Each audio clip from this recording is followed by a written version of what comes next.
En el nombre del Padre, del Hijo, del Espíritu Santo. Amén. Ven, Espíritu Santo, y llena los corazones de tus fieles, y enciende en ellos el fuego de tu amor. Envía tu Espíritu Creador, y se renovará la faz de la tierra. Estamos estudiando el Catecismo de la Iglesia Católica, su primera parte, la profesión de la fe, segunda sesión, la profesión de la fe cristiana, capítulo 3, creo en el Espíritu Santo, artículo 10, creo en el perdón de los pecados. Estamos en el primer apartado de este artículo, donde el Catecismo dedica 4 números al tema que tiene como título Un solo bautismo para el perdón de los pecados.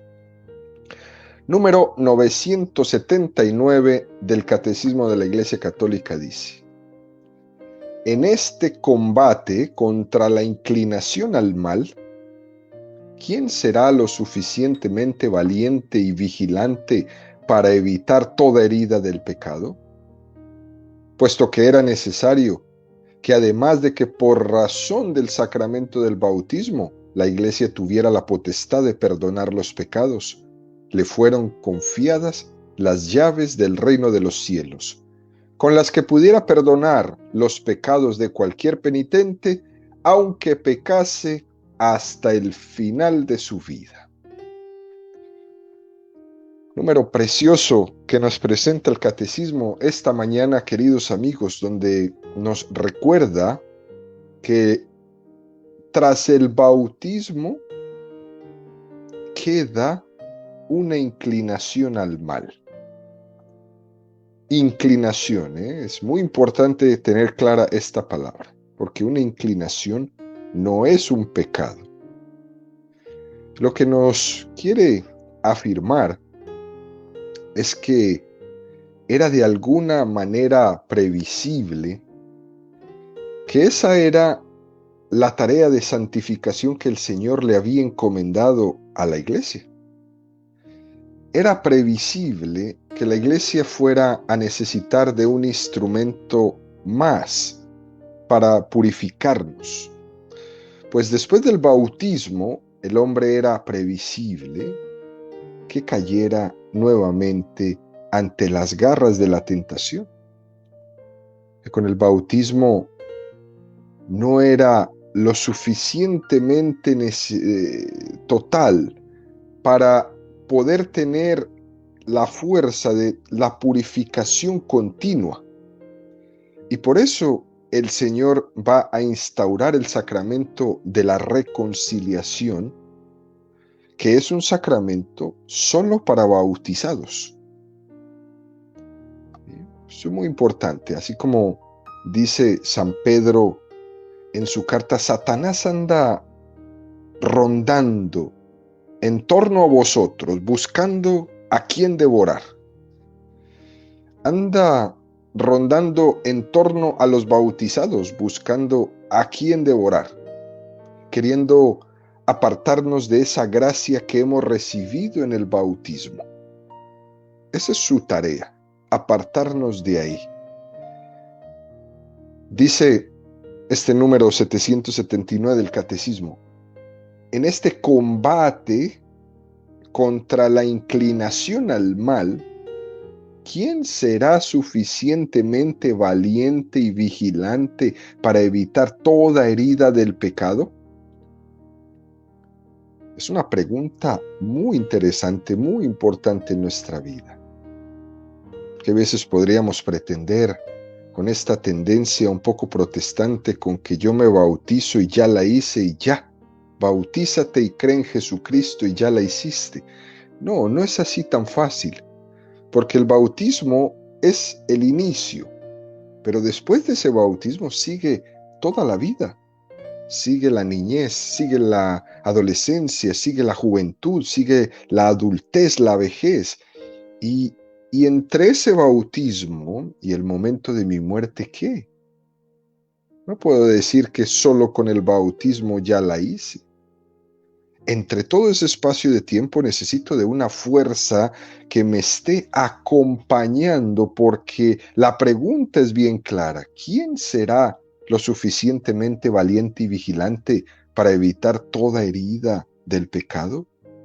¿Quién será lo suficientemente valiente y vigilante para ponerse cara a cara enfrente del demonio y salir bien librado?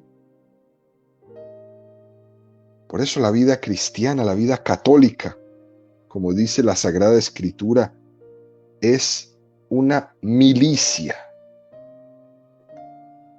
Hay un libro muy hermoso que les aconsejaría leer una vez al día, un pedacito.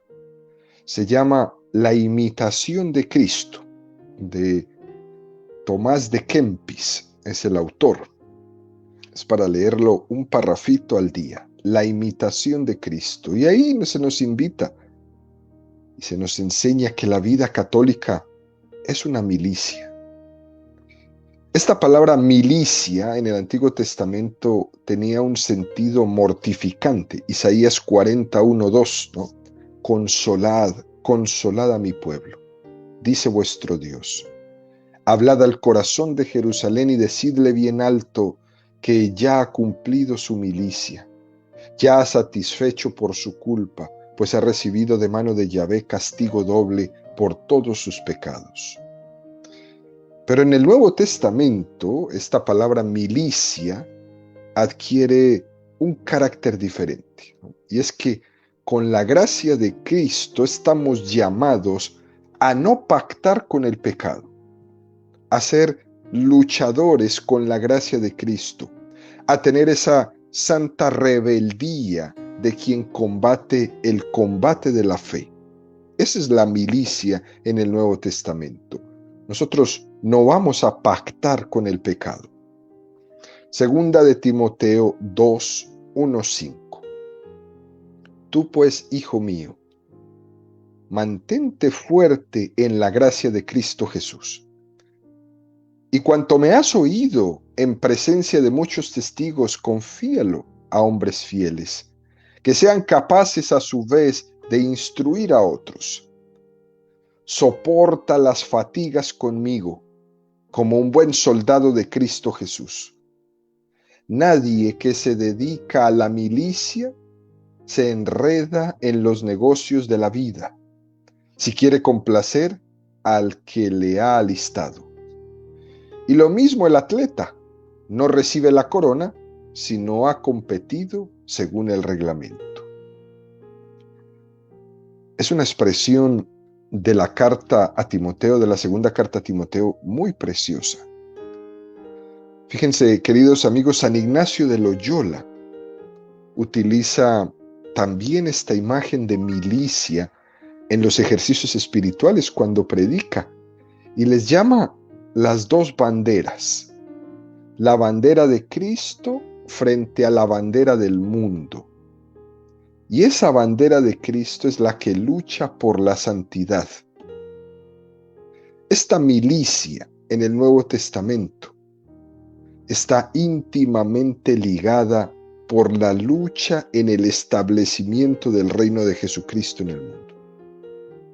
Esa es nuestra milicia, esa es nuestra lucha. Nosotros no pactamos con el pecado, no pactamos con Satanás. Aunque pequemos, no hemos pactado con él y por eso nos reconciliamos. Segunda de Corintios 10:3-5. Pues aunque vivimos en la carne, no combatimos según la carne, no. Las armas de nuestro combate no son carnales, antes bien, para la causa de Dios, son capaces de arrasar fortalezas. Deshacemos sofismas y toda altanería que se subleva contra el conocimiento de Dios, y reducimos a cautiverio todo entendimiento para obediencia de Cristo. Es decir, que nosotros los católicos combatimos con armas superiores a las de nuestras fuerzas humanas, porque humanamente no podemos. El demonio es más fuerte que nosotros. ¿Y cuáles son esas armas superiores? Son dos: el bautismo y la penitencia. Esas son las dos armas del católico para vencer la fuerza de Satanás queriéndonos devorar como león rugiente. Primera de Timoteo 1:18. Esta es la recomendación, hijo mío Timoteo, que yo te hago.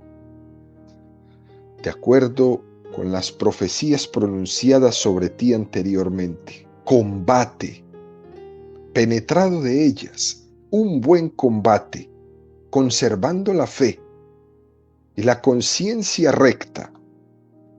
Algunos, por haberla rechazado, naufragaron en la fe.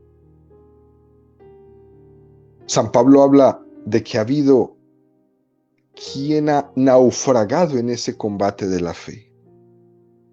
Él está expresando que hay algunos que han quedado a la deriva porque no han luchado, porque no han combatido,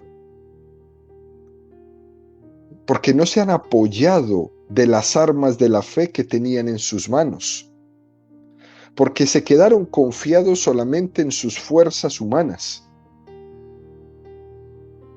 Y por eso les dice, el que esté seguro, tenga cuidado, no caiga. Tenemos estas dos fuerzas sobrenaturales que son impresionantes: bautismo y penitencia. Ante ellas el demonio no puede hacer nada. Primera de Timoteo 6, 11, 13. Tú, en cambio, hombre de Dios, huye de estas cosas. Corre al alcance de la justicia, de la piedad, de la fe, de la caridad, de la paciencia en el sufrimiento, de la dulzura. Combate un buen combate de la fe. Conquista la vida eterna a la que has sido llamado y de la que hiciste aquella solemne profesión delante muchos testigos. Te recomiendo en la presencia de Dios, que da vida a todas las cosas, y de Jesucristo, que ante Poncio Pilato rindió tan solemne testimonio. Con la llegada de Jesucristo, con la gracia del Señor, se nos hace posible alcanzar la santidad, alcanzar la vida de santidad. Se habla de milicia, se habla de combate para alcanzar la santidad, se habla de no bajar las manos, se habla de huir del pecado. Huye de esas cosas, corre más bien al alcance de la justicia, de la piedad, de la fe, de la caridad, de la paciencia, de la dulzura. Hacia eso es lo que tenemos que correr. De esta manera, queridos amigos, la Iglesia, con el paso de los siglos, fue desarrollando el sacramento de la penitencia como un instrumento muy importante en ese combate contra el mal.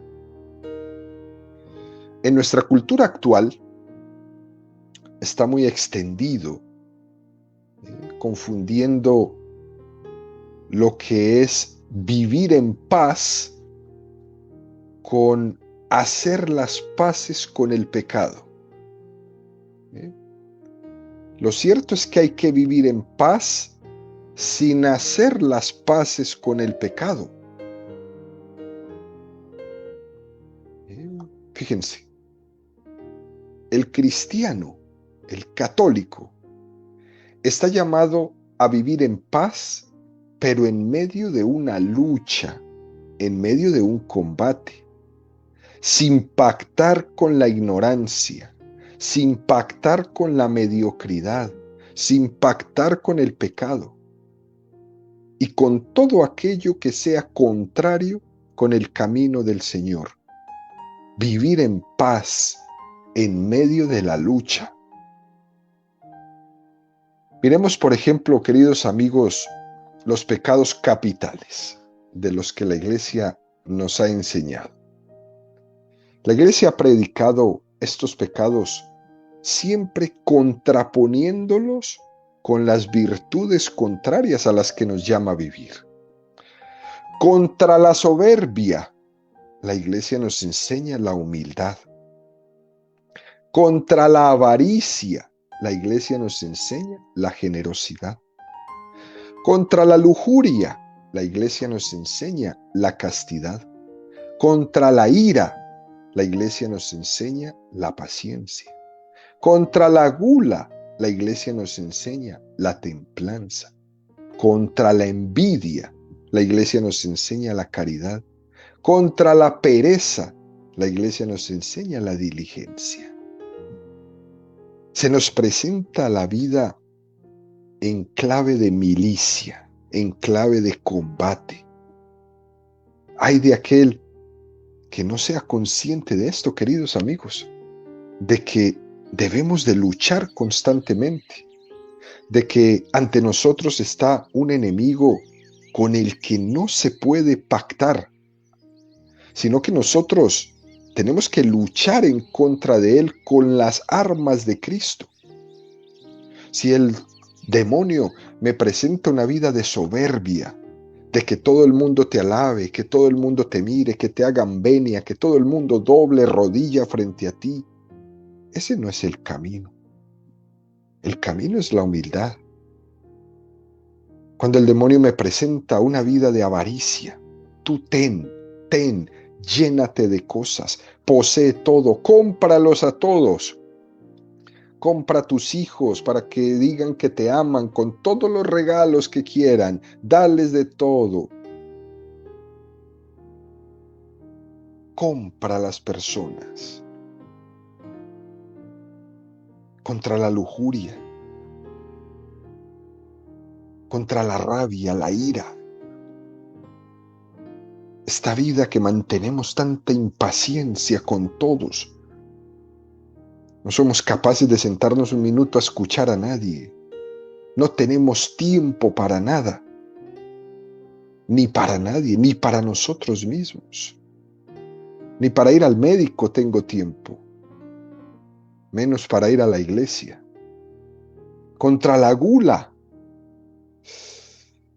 El demonio nos presenta los platos de comida llenos a reventar, montañas de comida. Todo para ti. Y vuelve y repite. Y no te limites. Y come lo que quieras. Contra la gula, la templanza. Como lo necesario. No me sirvo para votar. Aunque haya pagado por ello, no importa. Si no se trata de que pagaste, sino de que tengas control. Y así podríamos ir una por una de estas virtudes contrapuestas a estos pecados. Soberbia, avaricia, lujuria, ira, gula, envidia, pereza.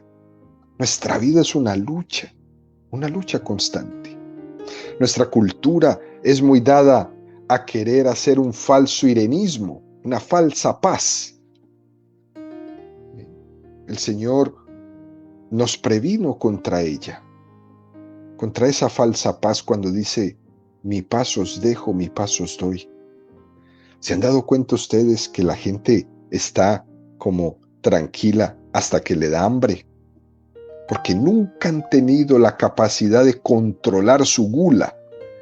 Y mientras tengan el estómago lleno, tú te la llevas bien con todo el mundo, pero que les dé un poquito de hambre y como nunca han luchado en la virtud de la templanza, hasta ahí llegó la amistad, hasta el momento que les dio hambre.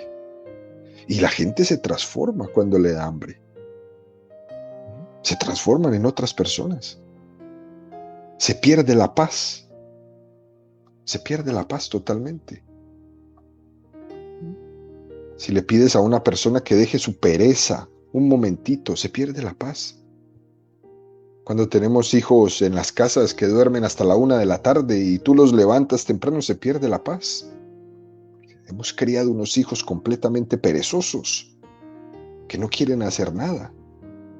Quieren solamente estar durmiendo. Jesús nos dice, mi paz os dejo, mi paz os doy. Y yo no se las doy como se las da el mundo.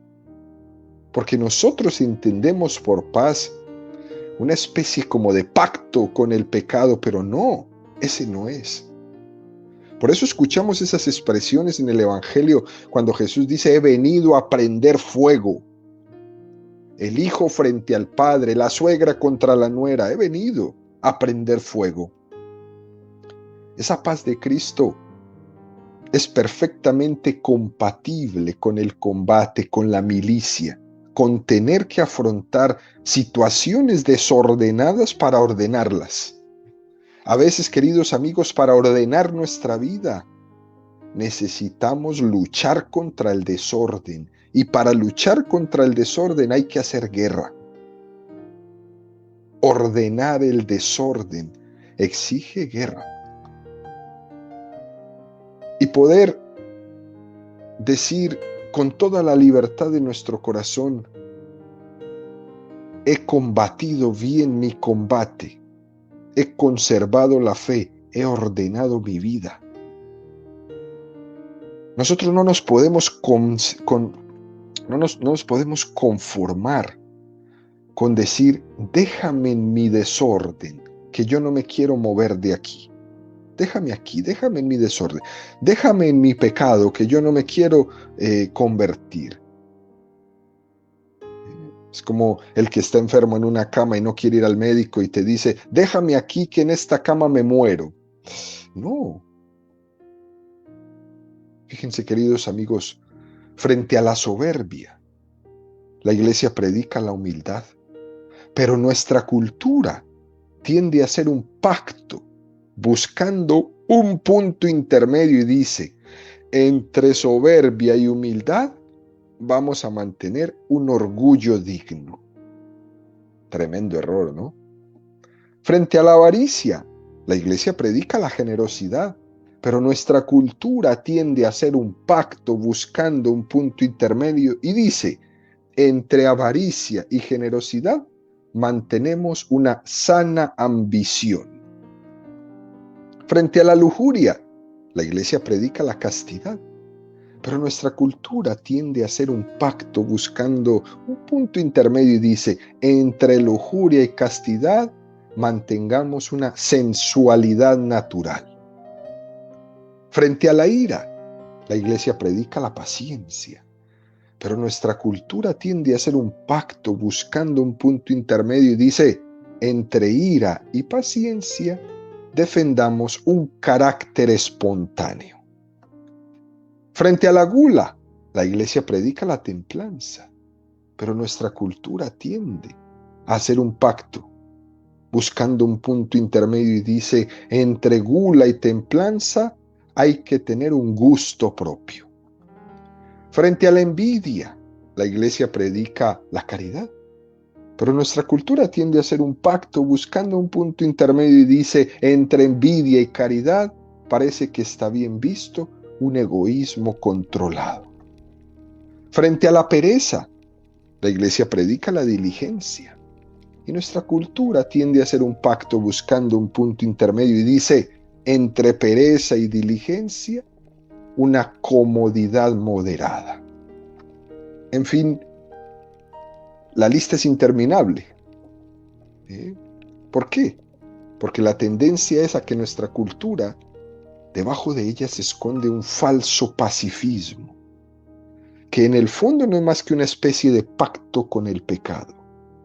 Y para que no se vea mucho, entonces lleguemos a un intermedio. Y muy fácilmente, las personas hoy día nos hemos acostumbrado a acusar de extremistas a todos aquellos que se esfuerzan en combatir contra el pecado. Los hijos le dicen a los padres: eres una extremista, mamá, no es para tanto. Pero ¿cómo que no es para tanto, hija? Si mira tu pereza, que ni siquiera eres capaz de levantar los zapatos cuando caminas. Es que eres una extremista. No todo es pecado en esta vida. Expresiones así a cada rato. ¿Sí? Frente a los santos, nosotros tenemos que ver ese testimonio. ¿Por qué? Porque los santos no pactan con el pecado. Por eso es que el mundo moderno odia los santos. Por eso es que el mundo protestante los saca de la fila, los malinterpreta totalmente.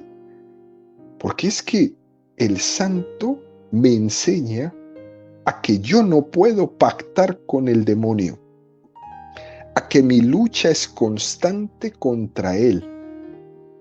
Por eso les llaman moralistas, extremistas, ¿no? Y que eso que nos enseñan los santos no se le puede predicar a todo el mundo, que eso quizás en unas partes sería algo muy personal, muy particular, pero que no se puede dar una moral para todos. Mentira. O se es católico o no se es. O se pacta con el demonio o no se pacta con él. Todo lo demás que sean términos medios es mediocridad. Y esa mediocridad es un falso pacifismo. Eso no es paz. Vuelvo y les digo, uno tiene personas a su lado que son muy buena gente hasta que les da hambre. Uno tiene personas a su lado que son muy buena gente hasta que les piden ayudar un poquito sacando de su dinero, de su bolsa. Y se convierten en una persona que no conocíamos, solo porque le dio hambre. Nosotros los católicos creemos que esta propuesta de la vida de los santos, de una vida de milicia en contra, es algo que es razonable con Cristo. Y que solo en Cristo ese ideal de santidad se puede hacer una realidad. ¿Por qué? Porque tú y yo contamos con la gracia que Cristo nos ha dejado en el bautismo y en la penitencia, y con esa gracia todo lo podemos. Por tanto, queridos amigos, este número del catecismo lo que nos quiere decir es que esto no se trata de un voluntarismo, donde se proclama que el hombre tenga la capacidad propia para llevar este ideal de santidad adelante, sino que tiene que ser con la gracia de Cristo, porque sabemos que nuestra capacidad es limitada, y por eso la Iglesia nos recuerda que combatimos no con armas meramente humanas, sino que combatimos con armas sobrenaturales. Dicho esto, nos presenta el Catecismo el número 980, que dice: por medio del sacramento de la penitencia, el bautizado puede reconciliarse con Dios y con la Iglesia. Los padres tuvieron razón en llamar a la penitencia un bautismo laborioso. Para los que han caído después del bautismo, es necesario para la salvación este sacramento de la penitencia, como lo es el bautismo para quienes aún no han sido regenerados. Y nos presenta este precioso número del Catecismo un texto del Concilio de Trento que dice: si todos los que han recibido el sacramento del bautismo tuvieran tal agradecimiento a Dios y hubiésemos defendido con perseverancia la santidad recibida, no habría sido necesaria la institución de otro sacramento distinto del bautismo para remisión de los pecados. ¡Qué texto tan precioso! ¡Qué texto tan concreto! Es decir, si nosotros hubiéramos agradecido el bautismo, hubiéramos defendido la santidad que recibimos, no necesitaríamos nada más, pero no fue así. No fue así. El hombre se dejó llevar de su concupiscencia y cayó. Pero como Dios es rico en misericordia, sabe bien que somos de barro, Dios procura un remedio que da vida, para que después de ese regalo del bautismo, si nos hemos entregado en algunos momentos de nuestra vida a la esclavitud del pecado, al poder del demonio, y hemos sucumbido frente a él, tengamos un arma extra del bautismo para regresar a Él, y se llama el sacramento de la penitencia. Este sacramento de la penitencia se presenta como ese complemento precioso y necesario al bautismo. Fíjense, queridos amigos, que en la historia de la institución del sacramento penitencial, en los primeros siglos, los padres de la Iglesia llamaban al sacramento de la penitencia segundo bautismo, o también le llamaban penitencia segunda, o también le llamaban bautismo laborioso, o también le llamaban segunda tabla de salvación. Fíjense qué nombres tan bonitos. Segundo bautismo, penitencia segunda, bautismo laborioso o segunda tabla de salvación. Es muy importante para entender que Jesucristo no explicitó a los apóstoles de qué manera habían de llevar a cabo este sacramento.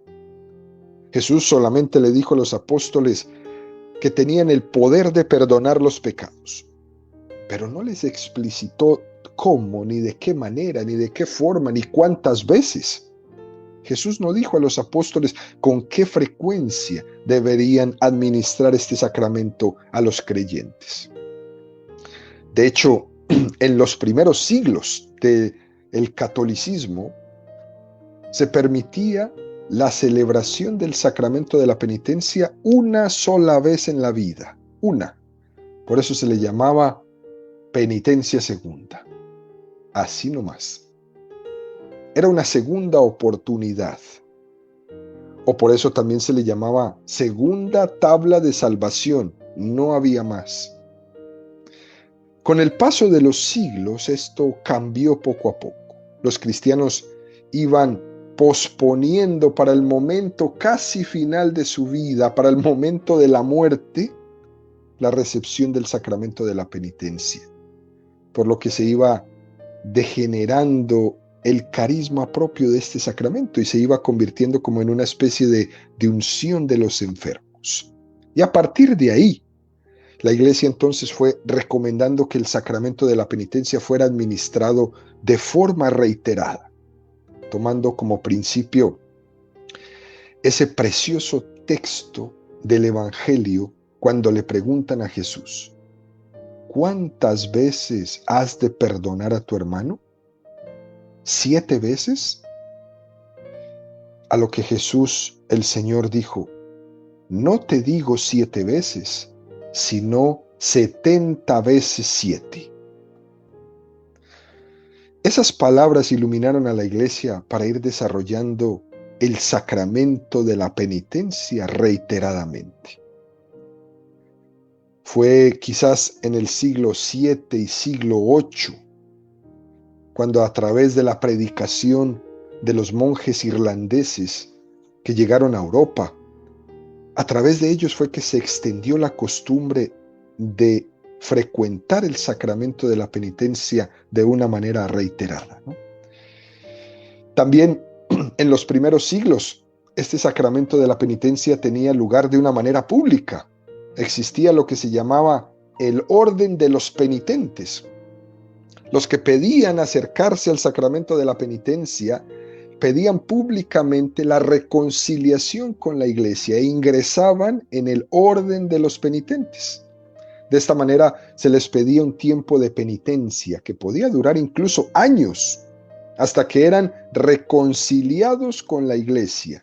De ahí que a este sacramento también le llamaban bautismo laborioso, difícil, costaba. También estaba instituido qué penitencias se establecían para los distintos pecados. De ahí que el tiempo de penitencia dependía del tipo y gravedad de pecado que cometía el bautizado. Ahora, hay una cosa muy importante. No es que la confesión del pecado concreto fuera pública. Lo que era público era la penitencia. Hay veces las personas dicen, pero ¿cómo que una confesión pública? Entonces todo el mundo dice sus pecados. No, lo que era público era la penitencia. Y además se cumplía la penitencia antes de la absolución. Si no, no había absolución. Esto marcaba una forma muy seria, muy importante, muy responsable de recibir el sacramento de la penitencia. Por último, queridos amigos, dice este número, por medio del sacramento de la penitencia, el bautizado puede reconciliarse con Dios y con la Iglesia. Es un acto de reconciliación con la Iglesia muy importante. Es verdad que sabemos que el pecado es una ofensa a Dios. Mucha gente dice eso. Pero también es una ofensa con todos los demás. Se ofende a Dios, se ofende a los demás y me ofendo a mí mismo. Pero no nos olvidemos que Dios ha querido buscar una mediación en esa reconciliación. Y para eso ha dejado a la Iglesia. Para que ninguno se reconcilie a su manera. Es que yo me perdono a mí mismo, yo ya me confesé, yo directamente con Dios, para que ninguno se reconcilie a su manera. Dios ha dejado un camino de reconciliación y tenemos que reconciliarnos por el camino que Dios ha querido reconciliarse con nosotros. Todo lo demás suena voluntarista y egoísta. Además que es un bien para nosotros, para que podamos tener más certeza y seguridad en nuestra reconciliación. Y así es como la Iglesia lleva a cabo esa encomienda del Señor. A quien perdonéis los pecados les quedarán perdonados y a quienes se los retengáis les quedarán retenidos. Así de importante. Por eso dice que el bautismo nos devuelve la inocencia original, pura gracia. Pero el sacramento de la penitencia también es pura gracia. En él, el Señor ha querido suscitar en nosotros una penitencia, un caer en cuenta de que hemos sido infieles a esa gracia original y nos da una segunda oportunidad para que la recuperemos.